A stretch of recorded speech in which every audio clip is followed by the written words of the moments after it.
Michelle Clermont is a single mom, lives with her teenage daughter who is afflicted with a disease which is known as NAFLD.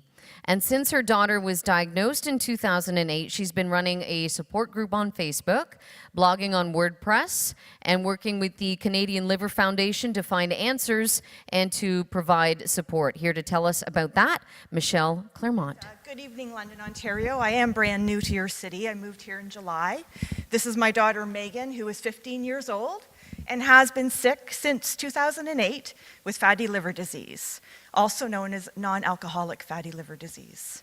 Tonight, I want to share important information with you to protect your own families because this disease is affecting 6 million children from the ages of 2 to 18. It is affecting 30% of North Americans. Look around you. 1 in 3 of you have this disease at some level. My daughter was diagnosed in 2008 after a bad bout of pneumonia left her vulnerable. Today I'm going to share some of what I've learned in the last 3 years. Living with non-alcoholic fatty liver disease means you are always tired, but you suffer from insomnia. Living with non-alcoholic fatty liver disease means that you have stomach aches most of the time. Living with NAFLD also means that you're not a social member of society because you're too exhausted to be one. If NAFLD is impacting 30% of North Americans, it's important that you understand this information. So I'm going to first of all show you 3 sponges. They're all yellow. First one is a very healthy liver. This is what 70% of North Americans have in their body. It sits here under your right rib cage, and it's processing all the food and the beverages and the pollution and everything you put on your skin. And it does it really well. The pancreas helps it all the time by providing insulin to regulate your sugars. Every time you eat something, it sends a little message to your brain that says, I ate something, so I'm full and I don't need more food. Anything that is toxic is sent out of your body and doesn't cause any health issues for you. Our second liver, not as yellow. We've got a few problems in this liver. This is a liver that now has toxins in it because it's become overwhelmed by the amount of toxins that you've put into your body, whether that's alcohol, food, pollution, or what have you. Once the liver gets to this stage, this liver becomes aggravated, frustrated. It doesn't want to cooperate anymore. So this liver is going to send some of the messages to the brain that says, yeah, you know what, I'm full, I don't need any more food. And it'll let the pancreas help out with regulating sugar a little bit, but it's kind of a lazy liver at this point. You would notice if you have this liver, and this is the one that 30% of North Americans have, if you have this liver, you're going to notice stomach aches under your right rib cage, and you're going to notice issues with exhaustion and insomnia. Now, I don't know about you, but if you have children, seeing stomach aches in your child, and maybe that you think they're kind of lazy, you might want to have their liver checked. Now, this is our big uncooperative liver. And only 10% of people get our liver to this stage with food. But it gets there. The liver is swollen. It is fully engulfed in toxins. Essentially, every toxin has been stored like in a little cell or a shelf, as I like to use an analogy of. And there is nothing left for it to do. At this stage, this liver has to be replaced. So you're either looking at a transplant or you're possibly looking at passing away from this disease. So this is critical information.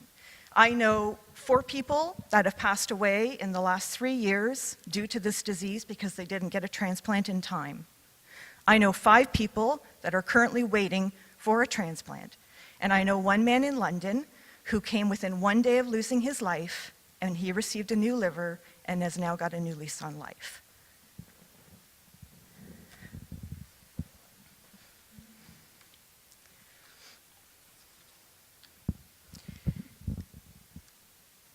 These livers are destroyed by food.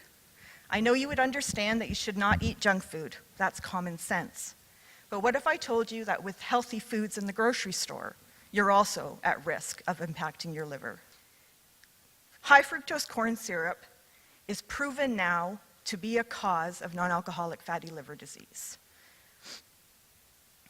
This started in the 1970s with the government putting it in as many products as possible because it was cheap to make and it was also cheap to produce for manufacturers.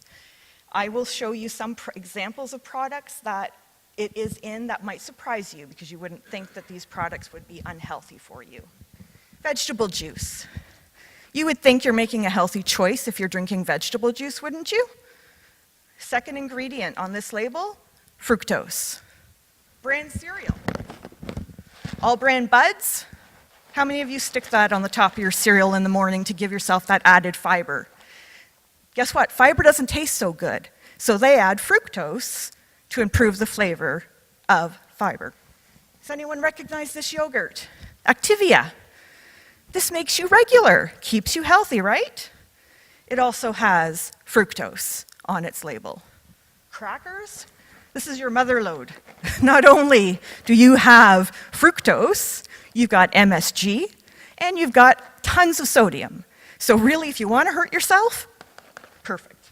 And this is probably one of the things that really disturbs me the most.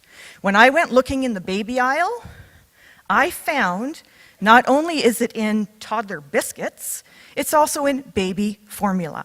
So read your labels. If you've got to protect anybody, it's your babies. And kids as young as 2 are being diagnosed with fatty liver disease.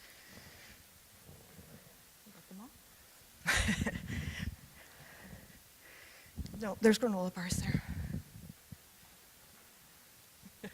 Also, going through the snack aisle, I looked at granola because granola is another thing that we feed our kids a lot of, and we're comfortable with knowing that that would be a healthy thing for our children. I found very natural granola bars with fructose in it. My daughter and I do a lot of label reading, and that is really what I want to encourage all of you to take the time to do. Don't trust the corporations. They're not in this for you. They're not in this to keep you healthy. They are truly looking to make money. Fructose is addictive. Fructose actually turns off insulin in the liver, and it also shuts off a message to the brain to tell it that you ate food. So think about that. It's in your pop, it's in your juice, it's in your ketchup, it's in your soups, it's in a lot of foods. So take that time and make sure you read the labels.